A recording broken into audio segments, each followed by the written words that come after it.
Di suatu masa yang kabur dalam sejarah, di tengah-tengah hutan tropika semenanjung Melayu yang tak pernah disentuh tangan manusia, sesuatu yang luar biasa berlaku. Angin lembap membawa bau tanah basah dan daun reput.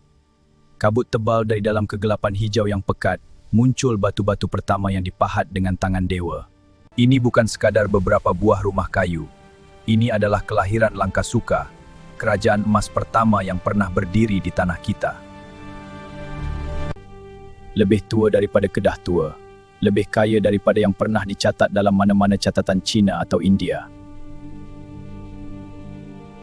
Bayangkan tiang-tiang batu yang baru dibina mula menembusi kanopi hutan, menyinari ukiran-ukiran Dewa Vishnu dan Buddha yang masih basah dengan lumpur. Burung-burung eksotik bernyanyi, sungai kecil berderu membawa emas dari pedalaman. Dan di tengah-tengah semua itu, orang-orang purba Melayu mula membina impian mereka, sebuah kerajaan yang akan menguasai laut, darat dan perdagangan dunia purba. Lankasuka bukan datang secara tiba-tiba, ia dari tanah yang subur, dari sungai yang penuh ikan, dan dari semangat seorang bangsa yang sudah mahir dengan besi, emas, dan rohani sejak ribuan tahun lalu. Ini adalah permulaan satu legenda yang akan bertahan lebih 1000 tahun, sebelum akhirnya ditelan hutan yang sama yang melahirkannya. Dan hari ini, kita berdiri di sini menyaksikan kelahiran semula kerajaan emas yang pernah hilang tanpa jejak.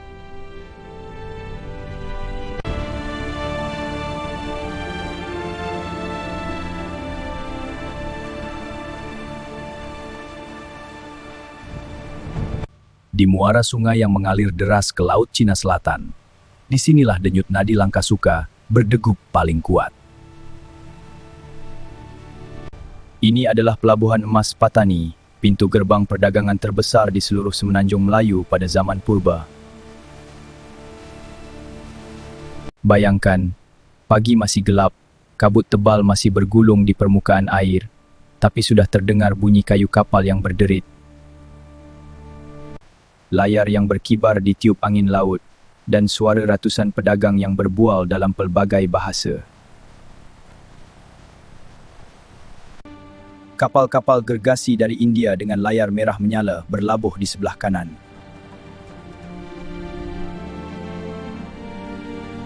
Di sebelah kiri, kapal-kapal Cina dengan buritan tinggi membawa tembikar halus dan sutera.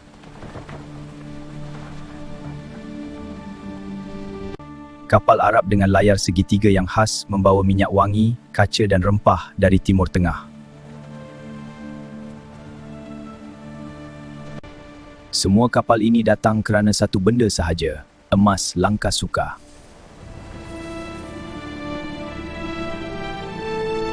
Di dok-dok kayu yang panjang, timbunan emas tulen, batang-batang rempah ratus yang harum, kapur barus, gading gajah dan kain sutera diturunkan dan dinaikkan tanpa henti. Budak-budak pelabuhan berlari membawa bakul, pedagang India dan Cina berbincang dengan bahasa isyarat dan penterjemah, manakala askar Lankasuka berdiri tegak menjaga keselamatan. Cahaya matahari pagi yang baru terbit menyinari seluruh pelabuhan dengan warna emas keemasan.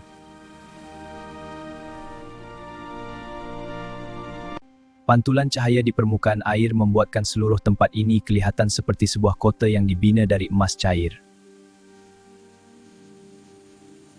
Ini bukan sekadar pelabuhan biasa, ini adalah jantung kekayaan Lankasuka, tempat di mana dunia bertemu, di mana emas dari pedalaman bertukar dengan ilmu dan harta dari seluruh benua.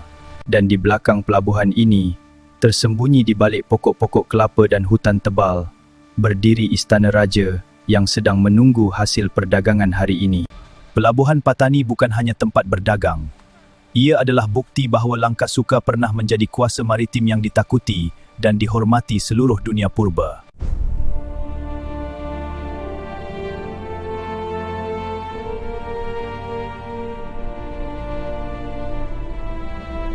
Di tengah-tengah hutan tropika yang tebal dan sungai yang mengalir deras, berdiri sebuah istana yang menjadi simbol kekuasaan tertinggi Lankasuka. Ini adalah Istana Emas, pusat pemerintahan, kekayaan dan keagungan seluruh kerajaan.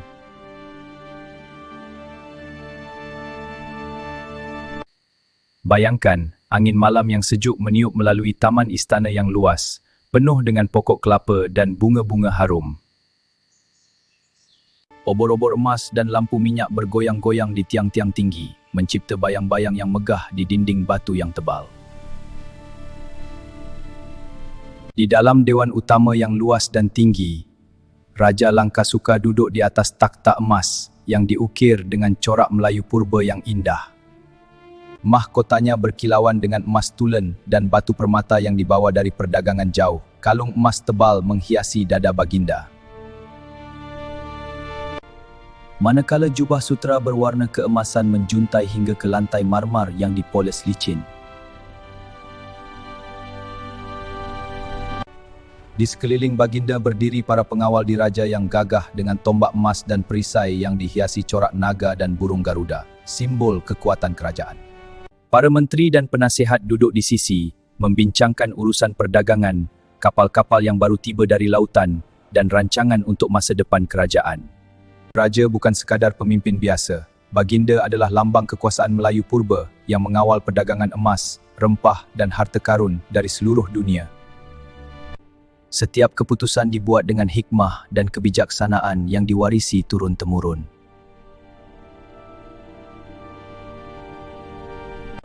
Cahaya matahari petang yang menembusi tingkap-tingkap tinggi istana mencipta pancaran emas yang seolah hidup.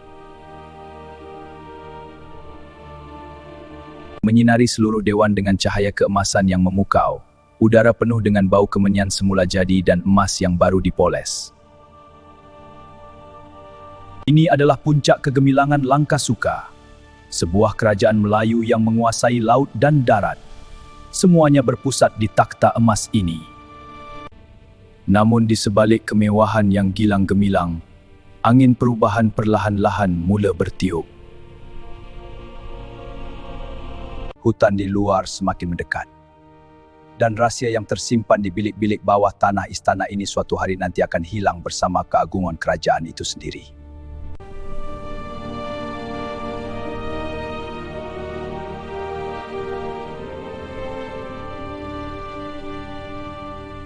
Di dalam bilik-bilik rahsia istana yang tersembunyi jauh di bawah tanah dan di balik tembok tebal, tersimpan kekayaan yang membuatkan Langkasuka menjadi legenda di seluruh dunia purba. Ini adalah perbendaharaan emas, gudang harta karun terbesar di semenanjung Melayu pada zaman itu. Bayangkan pintu batu berat yang berat dibuka perlahan, dan cahaya obor emas menyinari ruang yang luas dan sejuk. Di atas lantai batu yang licin, bertimbun tinggi emas tulen dalam bentuk jongkong-jongkong besar, pinggan emas, rantai emas tebal, dan barang kemas diraja yang berkilauan. Di sebelahnya, timbunan rempah ratus yang harum mengisi udara dengan bau yang memabuhkan, lada hitam, cengkeh, kayu manis, kapur barus, dan bunga pala yang dibawa dari pedalaman hutan. Semua ini bukan sekadar barang dagangan biasa. Ini adalah kekayaan yang mengalir dari pelabuhan Patani setiap hari, ditukar dengan sutera dari Cina, kaca dari Parsi, dan manik-manik dari India. Para pegawai perbendaharaan berjalan perlahan di antara timbunan itu, mencatat setiap jongkong emas dengan tulisan purba pada daun lontar. Pengawal diraja berdiri teguh di setiap pintu, tombak emas mereka berkilauan di bawah cahaya.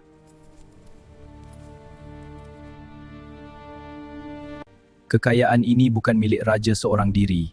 Ia adalah darah hidup kerajaan, digunakan untuk membina istana yang lebih besar. Setiap jongkong emas yang tersimpan di sini adalah bukti bahawa Langkasuka bukan sekadar kerajaan kecil di pinggir hutan. Ia adalah kuasa perdagangan yang ditakuti dan dihormati seluruh dunia purba. Cahaya matahari petang yang menembusi celah-celah kecil di dinding batu mencipta pancaran emas yang seolah hidup. Menyinari seluruh perbendaharaan dengan kilauan keemasan yang memukau. Udara penuh dengan bau logam panas, rempah harum, dan kayu cendana.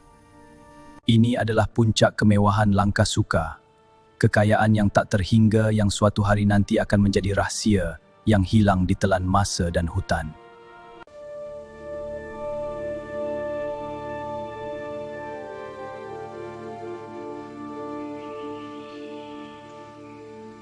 Di luar tembok istana yang tinggi dan perbendaharaan emas yang tersembunyi, terbentang sebuah kota purba yang menjadi kebanggaan dan jantung seluruh kerajaan Langkasuka. Ini adalah kota purba Langkasuka, bandar emas yang megah, pusat peradaban Melayu pertama di semenanjung yang pernah wujud. Bayangkan jalan-jalan batu yang lebar dan rapi menghubungkan rumah-rumah kayu bertingkat, pasar-pasar yang penuh sesak, dan bangunan-bangunan besar yang dibina dengan batu dan kayu berkualiti tinggi.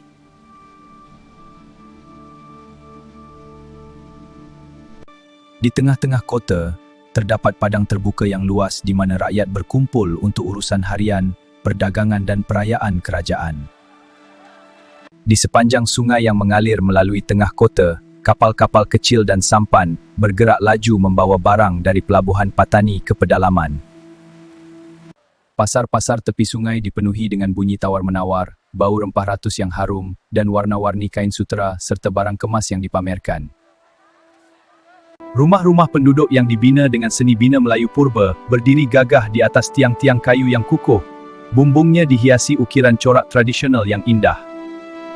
Anak-anak bermain di lorong-lorong, wanita-wanita membawa bakul hasil hutan, dan lelaki-lelaki membawa alat pertukangan besi yang dibuat di bengkel-bengkel kota.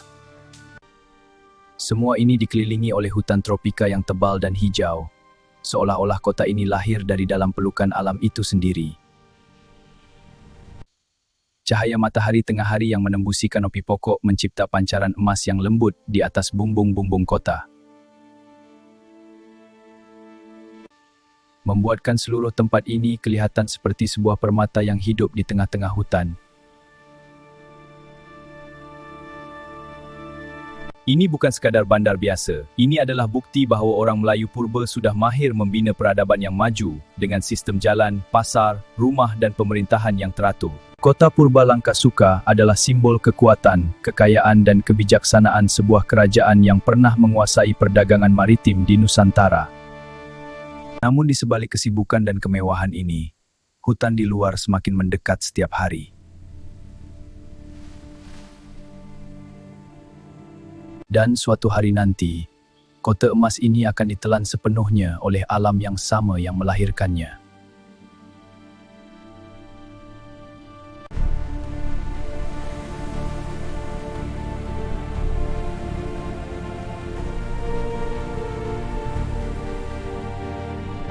Pada zaman kegemilangan yang paling tinggi, Langkasuka bukan lagi sekadar kerajaan di daratan. Ia telah menjadi kuasa maritim yang menguasai lautan. Ini adalah puncak kuasa Langkasuka, zaman di mana kapal-kapalnya mengawal laluan perdagangan penting di Selat Melaka dan Laut Cina Selatan. Bayangkan di pelabuhan Patani yang luas, ratusan kapal dagang berlabuh secara serentak. Layar-layar besar berkibar di tiup angin laut, buritan kapal yang tinggi dan kukuh berkilauan di bawah cahaya matahari. Kapal-kapal gergasi dari Langkasuka sendiri dengan lambang kerajaan yang diukir di haluan, berlayar keluar membawa emas, rempah ratus dan barang dagangan Melayu ke seluruh pelosok dunia purba. Di dek-dek kapal, anak-anak pelaut Melayu purba yang gagah berdiri teguh, memegang tali layar dan kemudi dengan penuh keyakinan. Kapten-kapten yang berpengalaman memerintah dengan suara yang lantang, sementara pedagang dari jauh berdiri di sisi sambil mengira keuntungan hari itu. Laut yang biru dan tenang dipenuhi dengan jejak kapal-kapal yang bergerak laju, seolah-olah seluruh lautan menjadi milik Langkasuka.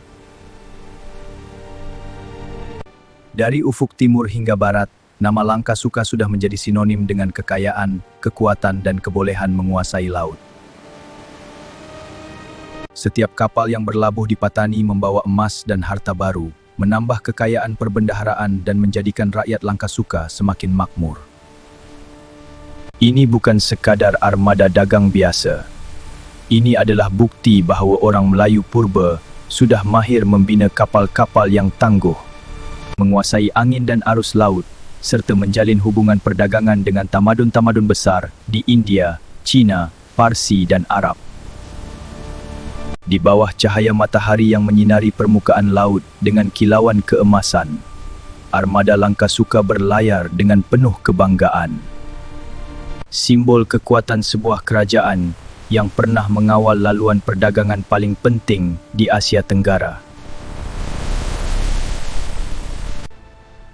Namun di sebalik kegemilangan maritim ini, angin perubahan perlahan-lahan mula bertiup.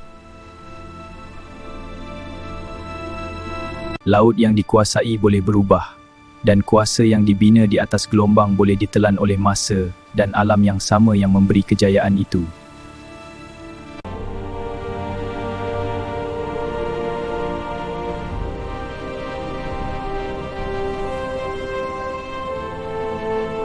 Namun tiada kegemilangan yang kekal selamanya. Perlahan-lahan, tanpa ada yang sedar, angin perubahan mula bertiup ke atas Langkasuka. Kuasa maritim yang pernah menguasai lautan dan laluan perdagangan penting mula melemah.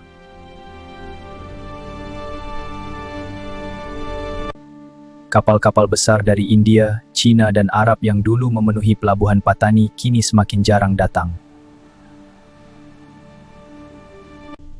Emas yang mengalir deras ke perbendaharaan istana mula berkurangan.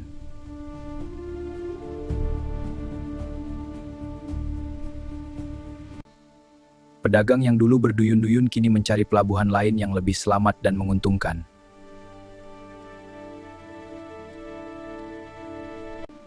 Di dalam kota purba, suasana yang dulu penuh kesibukan dan bunyi tawar-menawar mula menjadi sunyi. Jalan-jalan batu yang lebar mula retak dan ditumbuhi rumput liar. Rumah-rumah bertingkat yang indah mula kelihatan usang. Pasar-pasar yang pernah penuh dengan rempah harum dan barang mewah kini semakin sepi, hanya tinggal beberapa peniaga yang masih setia. Hutan tropika yang selama ini menjadi pelindung dan sumber kekayaan, kini mula menunjukkan sifat sebenarnya. Akar-akar raksasa merayap perlahan ke atas tembok kota, daun-daun tebal menutupi bumbung-bumbung, dan kabut tebal yang dulu indah kini membawa rasa kesedihan dan ketidakpastian. Bangunan-bangunan megah yang pernah gilang gemilang mula ditelan oleh alam yang sama yang melahirkannya beratus tahun lalu. Di dalam istana, raja dan para menteri melihat dengan hati yang berat.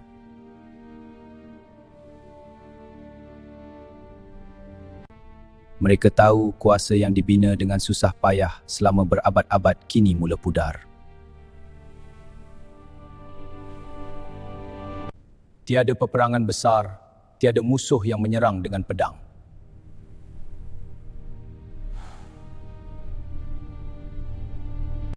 Hanya masa, perubahan alam dan peralihan perdagangan yang perlahan-lahan mengikis segala kejayaan. Ini adalah permulaan akhir Langkasuka.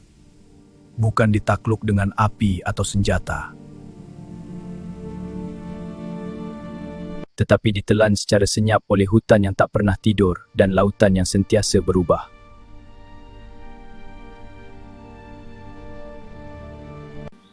Kota emas yang pernah menjadi kebanggaan Melayu purba kini mula hilang.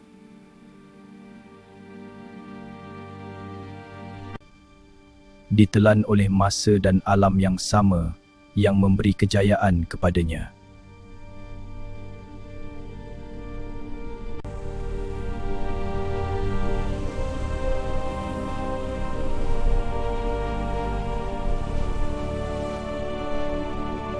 Berabad-abad telah berlalu sejak kegemilangan Langkasuka mula pudar.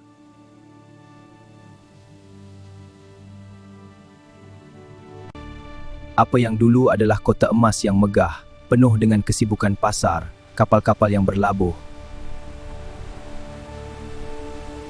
dan istana yang gilang gemilang, kini telah hilang sepenuhnya dari pandangan manusia.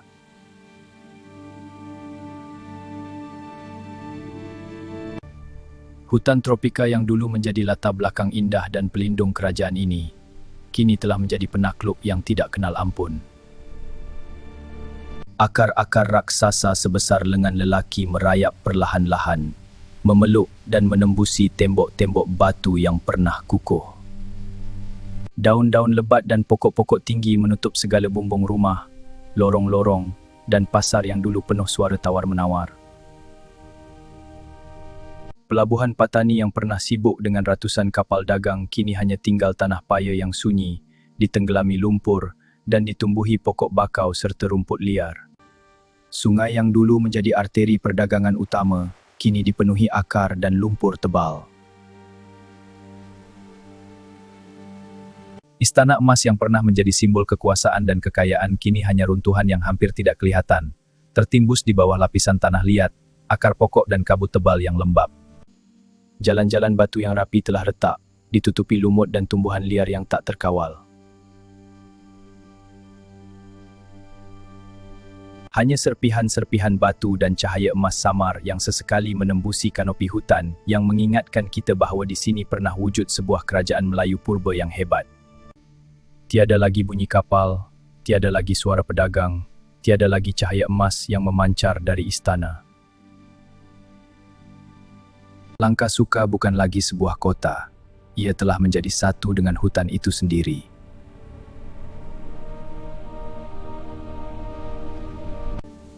Hilang tanpa jejak, ditelan secara senyap oleh alam yang sama yang melahirkannya beribu tahun lalu. Langkasuka, kerajaan emas Melayu purba, kini hanya wujud dalam ingatan dan kabut hutan yang tak pernah pudar. Hanya legenda, cerita lisan, dan rahsia yang masih tersembunyi di bawah tanah yang tebal yang masih tinggal.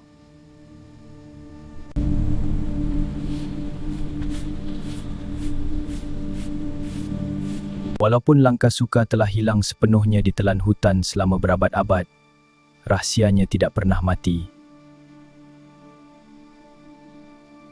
Hingga ke hari ini, di kampung-kampung kecil di sekitar Patani dan utara Semenanjung, orang tua masih bercerita tentang kerajaan emas yang pernah wujud di bawah tanah.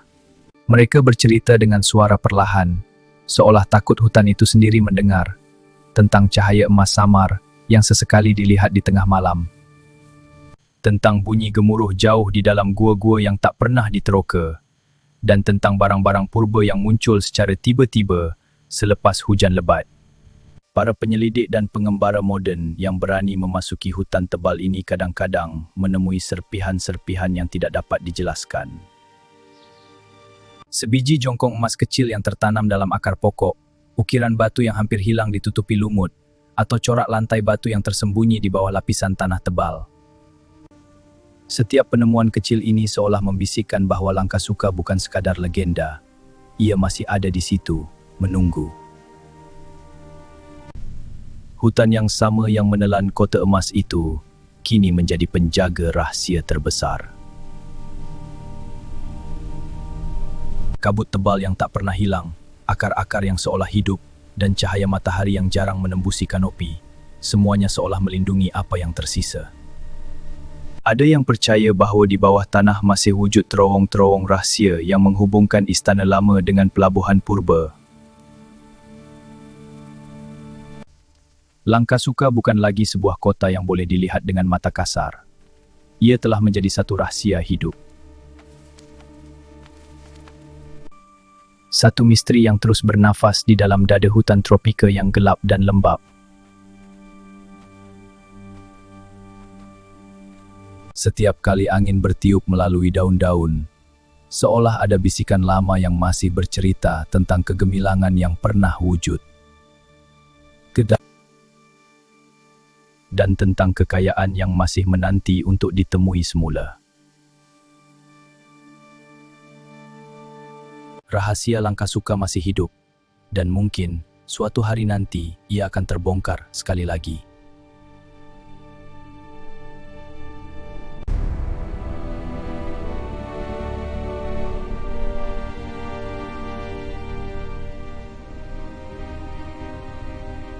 Dan begitulah kisah Langkasuka, kerajaan emas Melayu purba yang pernah berdiri gagah di pinggir hutan tropika dan lautan yang luas.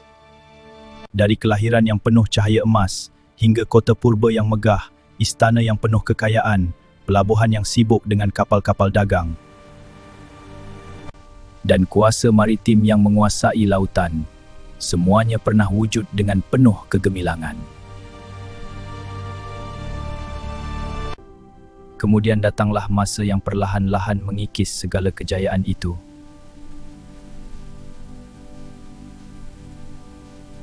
Bukan dengan pedang atau api, tetapi dengan hembusan angin perubahan, peralihan perdagangan, dan pelukan hutan yang tak pernah tidur.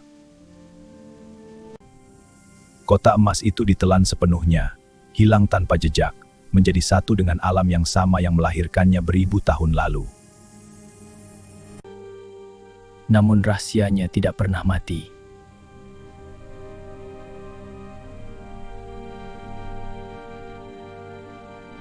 Hingga ke hari ini, di dalam dada hutan yang tebal dan lembap, Langkasuka masih bernafas. Cahaya emas samar yang muncul di malam gelap, serpihan jongkong yang tersembunyi di bawah akar raksasa, tangga purba yang tertimbus dan bisikan legenda yang disampaikan dari generasi ke generasi. Semuanya bukti bahawa kerajaan ini bukan sekadar cerita lama.